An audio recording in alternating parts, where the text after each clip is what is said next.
In the Pacific, great battles were fought and run by carrier-based aircraft, while the surface fleet never even sighted each other.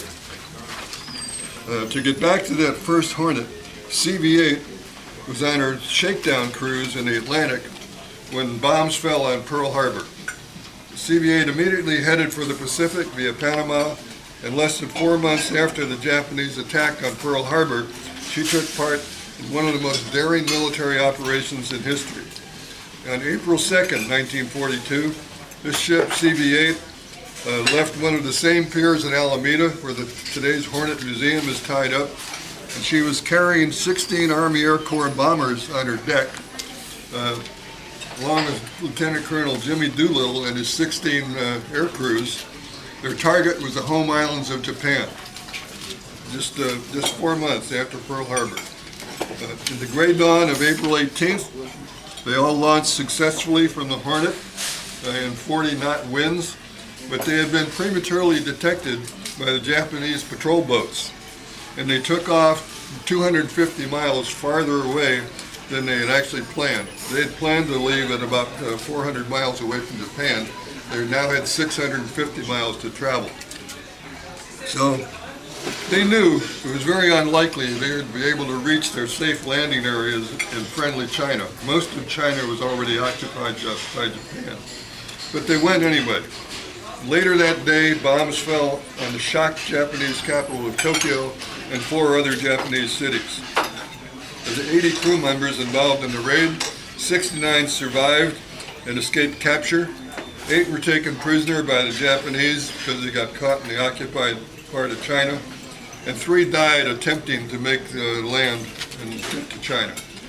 3 of the 8 captives were later executed by the Japanese, and 1 of them died of illness in prison camp. But the other 4 captives did survive the war and come home later. The raid was a timely response to the attack on Pearl Harbor and a real boost to the sagging morale of the American people at the time. The Doolittle raid also greatly embarrassed and perplexed the Japanese military, which had assured the emperor and the government that no foreign aircraft could ever attack the Japanese city. It was the first successful attack on the home island of Japan of any kind in over 400 years. And that raid also influenced the Japanese to attack Midway Island a few months later, which they decided must have been the point of origin for those aircraft. They couldn't imagine heavy bombers taking off from a carrier. The result was a decisive feat for the Japanese fleet at Midway, only 2 months after the Doolittle raid. Midway was the turning point of the war against Japan. She lost 4 major carriers and over 300 aircraft that one day. More importantly, she lost 300 of her most experienced pilots. The Japanese Navy never recovered from Midway, but it came at high cost. In the rush to get to the Japanese fleet after they discovered it, the first part of the American attack wasn't really well coordinated. The first planes to get there were Torpedo Squadron 8 from the Hornet, 16 torpedo bombers. They got there all alone, no fighter protection, and they went in at low level, and all 16 of them were shot down. Only 1 of the 30 men of Torpedo 8 survived. But they occupied the Japanese defenders at low level and made them use up all their ammunition. They cleared the way for the next wave of American planes, and when they arrived, they caught the Japanese aircraft back on their carriers, refueling and rearming, and with no defenses. Those are the guys who sunk all 4 Japanese carriers that day. Later that day, an additional group of dive bombers from the Hornet also sunk another Japanese cruiser named the Mikuma. Sadly, 4 months later, the Hornet CV-8 was badly damaged at the first battle of the Santa Cruz Islands near Guadalcanal. She wasn't really sunk by the Japanese, but she couldn't be towed back to port. She was so badly damaged. So to prevent her from falling into Japanese hands, our own American Navy evacuated the crew, deliberately sunk the ship, and got it just 13 months after her original commissioning. Okay. But the death of CV-8 would soon be avenged, CV-12, the ship that's now serving as the museum in Alameda, was already being built. She was on the ways in Newport News, Virginia, and scheduled to be named the USS Kearsarge, after a famous Revolutionary spot. In recognition of the tradition of the Hornet name, though, going back to 1775, CV-12 was immediately renamed USS Hornet and launched in August 1943, just 13 months after her keel was laid. New Hornet completed her sea trials in December and left to join the war in the Pacific, beginning action in March 1944. She then took part in every major Pacific battle in 1944 and 45 and was awarded the Presidential Unit Citation and 9 battle stars. She was continuously in action for 14 months without ever coming up to a pier of any kind. In that period, she destroyed 1,410 enemy aircraft, more than any other unit in the war. She also sunk 1.25 million tons of Japanese shipping, and in addition, 1 Japanese carrier, 1 cruiser, 10 destroyers, and she assisted in the sinking of the super battleship Yamato. One of Hornet's most successful days came on June 19, 1944, up in the Marianas, an event that came to be known as the Great Marianas Turkey Shoot. American pilots shot down 378 Japanese aircraft in that single day. And, 2 rookie pilots from Hornet achieved Ace in a Day status by shooting down at least 5 aircraft each, and one of them, Ensign Wilbur Webb, was awarded the Medal of Honor for shooting down 6 Japanese aircraft. He may have attracted a little more attention to himself in one of his radio transmissions during the battle when he got on the radio and he said, "Hey, I've got 70 enemy aircraft surrounded here. I could use a little help."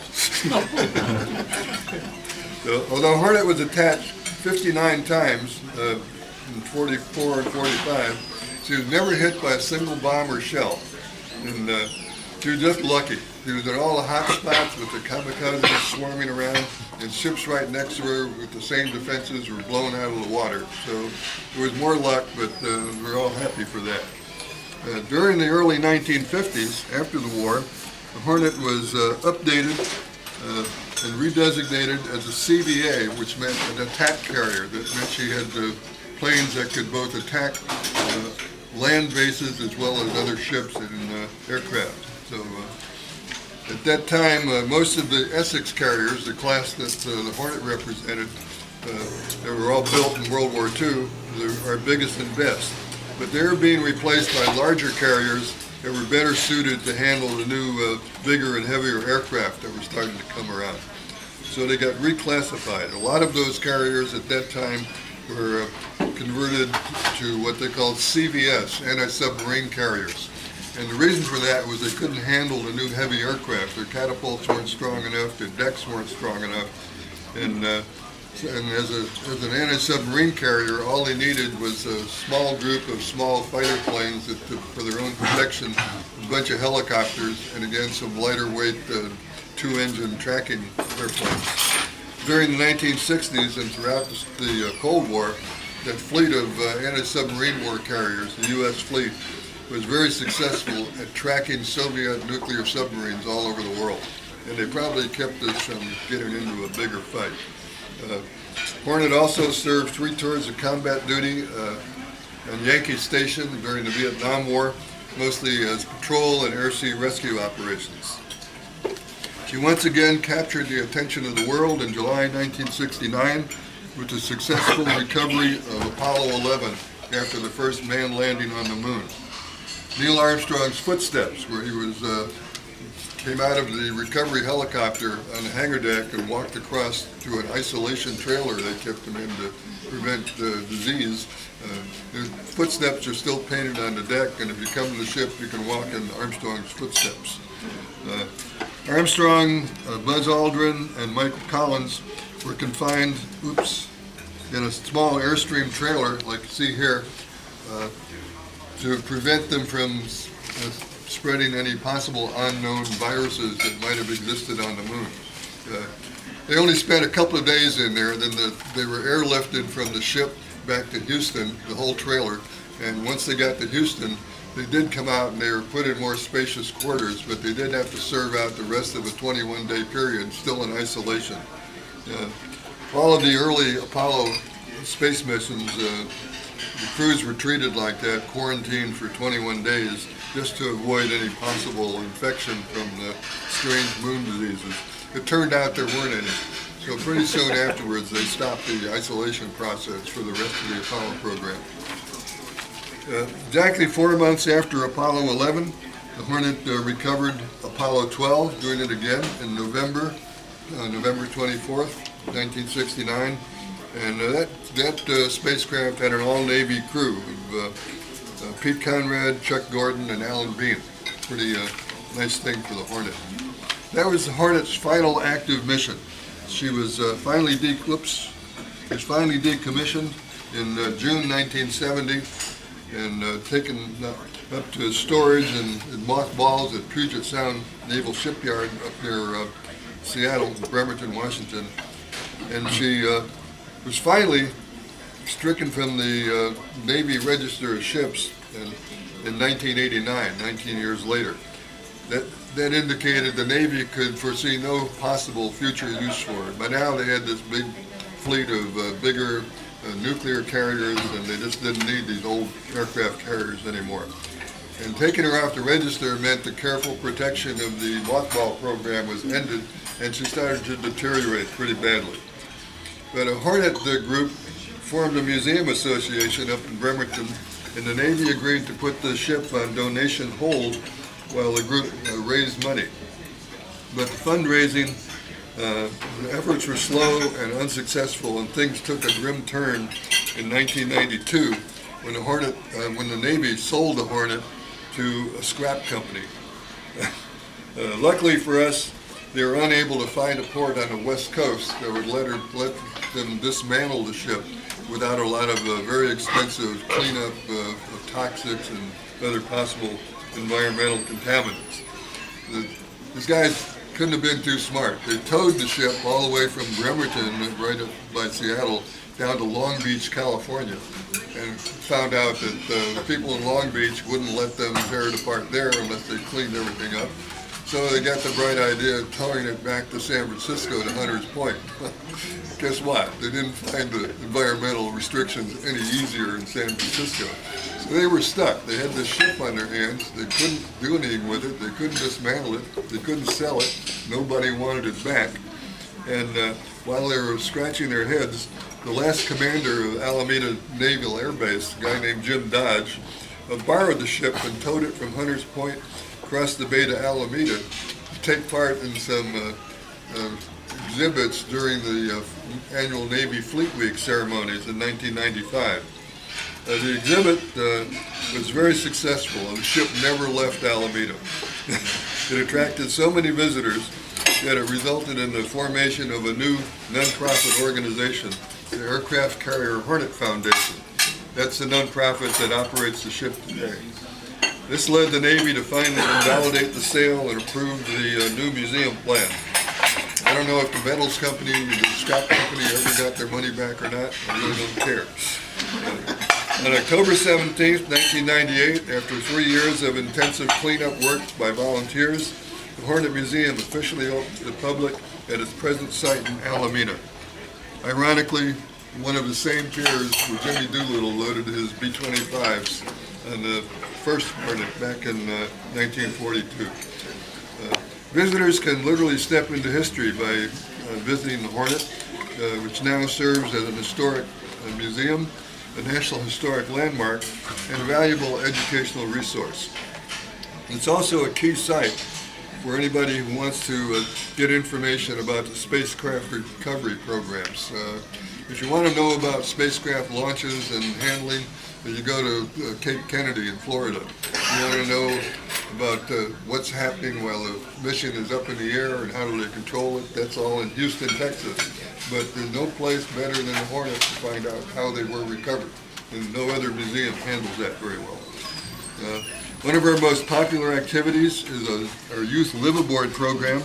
which high school kids, school groups, boys and girls, any age, come in, spend the night on the ship.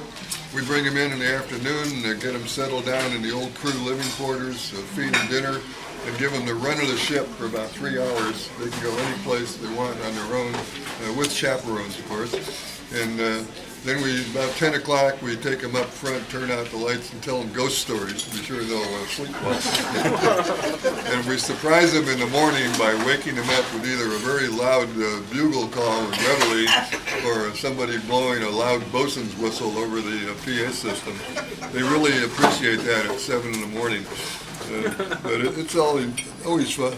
The museum also works closely with a lot of schools, and we bring other educational organizations on there. Sometimes we provide all-day special educational events that are really intense in science and math, all aimed at young men and women, usually either middle school or high school age. Today, much of the ship is also restored to near operational condition, including many aircraft and other exhibits open to the public. And the main operating spaces, such as the bridge, the pilot house, the engine room, and flight deck, are all open for tours. The ship also serves as a venue for a lot of business meetings, companies, corporate meetings and banquets, private parties. We have everything from birthdays with 10 kids to wedding parties with 400 people. And it's amazing how many weddings are held on that ship. Activities range from small group tours and lunches to large events. We can accommodate groups anywhere from 10 or 25 up to 2,500, and can also arrange specially guided tours for any size group. Many of our public celebrations attract the attention of both the television and film and print media, and several feature films and full-length films have been made on the Hornet. What do we need? I can't get out of here without mentioning that. Our two biggest needs are money and volunteers. The Hornet gets no government funds at all, federal, state, or local, and I'm not going to pass the hat or anything like that. I'm just going to mention, if you know an organization or a company or somebody who might be interested in sponsorship or some sort of donation, we'd appreciate a word on our behalf. We're always looking for volunteers to work on the ship as docents, security staff, restoration workers, or just clerical help in the office. If anyone wants to fill some of your spare time, give us a call. One of our unavoidable facts is that we have nearly 100 docents like me now, staffing the ship 7 days a week. We only close 2 days a year, Christmas and New Year's. And it takes a crew of 7 to 8 every day to keep it going. And over half of those docents are now over 85 years old. They can't keep climbing up and down those ladders forever. We are getting some pretty good results recruiting new ones this year for some reason. We're averaging about at least one a month, which is helpful. Finally, if you'd like to arrange a tour for your group or a combination lunch or dinner with tours, I'm going to leave some of these little cards here. These have a discount coupon on the back, also a map of where the ship is. And if you have one of these coupons, you can take up to 6 people per coupon and get $2 off per person. So it's not a whole lot, but it's a little something. And I'll just leave these here when I go. For adults? No. Pardon me? What is the admission? The admission for adults right now is $14. With one of these, you can get $12 off for a group of 6. It's about in keeping with what everything is these days. I want to go to my last slide here. So the museum is open every day from 10 to 5. And as I said, the only days we close, oops, I was wrong, it's 3. We close on Thanksgiving too. Thanksgiving, Christmas, and New Year's, 3 days. And again, thanks for the opportunity to tell you about this unique Bay Area museum. It's one of only 5 aircraft carrier museums operated in the United States. And I frankly happen to think it's the best one because we're the only one that has docent guided tours. A lot of the docents are people who actually served on these ships, and they can give you personal stories you don't get anyplace else. Try to answer any questions you might have. Yeah.